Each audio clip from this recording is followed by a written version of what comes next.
You just lost set 2. Your shoulders are tight. Your breathing is shallow. Your mind is racing with what went wrong. Now set 3 starts. And you are already behind, not physically, but physiologically. Your nervous system is stuck in fight or flight from the last set. Your cortisol is elevated. Your focus is narrowed. Your hands are shaking on the serve-receive. This is the hidden problem between sets, and it has nothing to do with skill. Your talent didn't change. Your training didn't change. Your nervous system did. Welcome to episode 5 of the VBallStars mental training series, breathing between sets. Here is what most players do between sets. They drink water. They listen to the coach. They check the scoreboard. They argue about the last call. Nobody tells them how to reset their nervous system in 90 seconds. And here is what most coaches miss. The team that wins set 3 is usually the team that recovered better between sets. Not the team that trained harder. The team that resets smarter. Today I will show you 2 breathing protocols that can shift your entire state between sets and the science behind why they work. Your body has 2 operating modes. Understanding them is the key to performing under pressure. The sympathetic system is your accelerator. It fires when you are pumped up, adrenaline surges, heart rate climbs, muscles tense, pupils dilate. It is what gets you fired up before a big rally. It is what makes your heart pound before a crucial serve. But here's the problem. Between sets, if you stay in that state, you carry the stress of set 1 into set 2. Your shoulders stay tight. Your decision-making narrows. You stop reading the game and start reacting to it. You press on shots you should be patient with.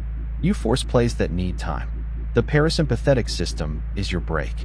It slows your heart rate, lowers cortisol, dilates blood vessels, and opens your focus back up. It is what lets you think clearly under pressure. It is what brings your prefrontal cortex back online, the part of your brain that reads the game, anticipates plays, and makes smart decisions. Between sets, your body is still running on the accelerator. Your heart rate is elevated. Your cortisol is spiking. If you just stand there, your body stays in that heightened state. You are carrying the emotional weight of set 1 into set 2 without realizing it. The research shows that deliberate breathing techniques can shift you from sympathetic to parasympathetic in under 2 minutes. That is not a long time, but it is enough to reset your entire system. Here are the 2 protocols. Both are evidence-based. Both take under 2 minutes. Use the one that matches how you feel in the moment. Protocol 1. If you are anxious and scattered, this is the 4-7-8 technique.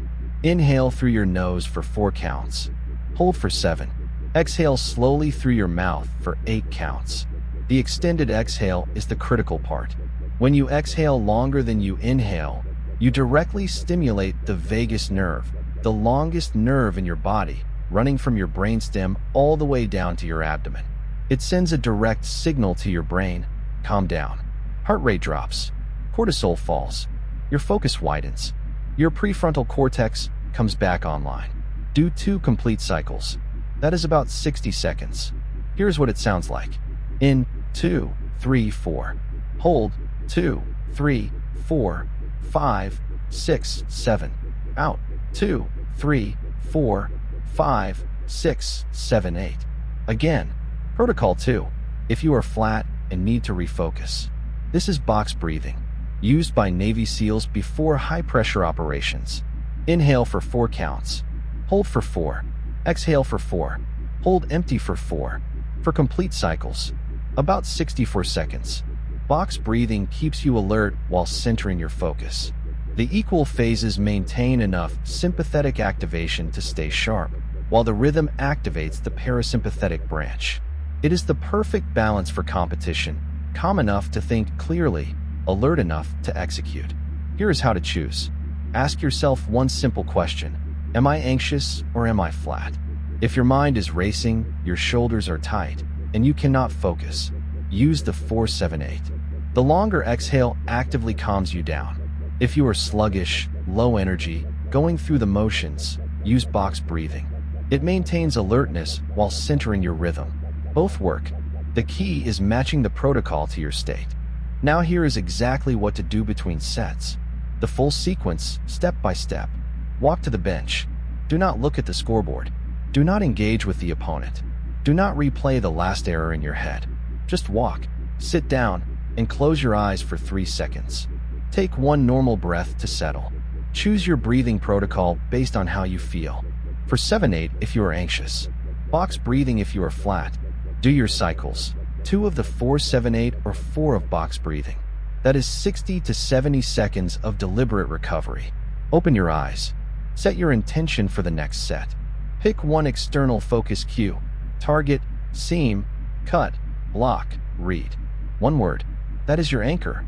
When the next set gets tight, that word brings you back. The whole thing takes about 2 minutes. That is all you need to shift your nervous system from the stress of the last set to a ready state for the next one. There is one more piece that makes this even more powerful. Heart rate variability, HRV. It is a measure of how well your parasympathetic system is functioning. Higher HRV means you recover from stress faster and maintain calm more easily. Research on volleyball players shows that higher HRV between sets is associated with faster reaction times in the next set. When your HRV is high, your prefrontal cortex is back online. You read the setter better. You anticipate the attack. You position yourself more effectively. You do not need an HRV monitor to benefit from this. After your breathing exercises, notice the difference. Your hands feel steadier on the ball. Your vision feels clearer. You track the ball better. Your reaction time feels sharper. That is your parasympathetic system taking over. That is your brain coming back online. Here is your homework. 2 parts. Both matter. Part 1, daily practice. Every day for 2 weeks, spend 5 minutes doing one of these breathing protocols. Not during practice. Not between drills. Before bed, or first thing in the morning. Pick a consistent time and stick to it. Why daily? Because you need the pattern to become automatic. You do not want to be thinking about counting during a tense moment between sets. You want your body to know the rhythm so well that it triggers the calming response without conscious effort. 2 weeks of daily practice builds that automaticity. The breathing becomes your anchor. Part 2, competition use. Before your next match or scrimmage, use the full between set protocol. Walk, close eyes, breathe, set intention. Do it between every set, even if you won the last set, even if you feel fine. Build the habit when the stakes are low so it is ready when the stakes are high.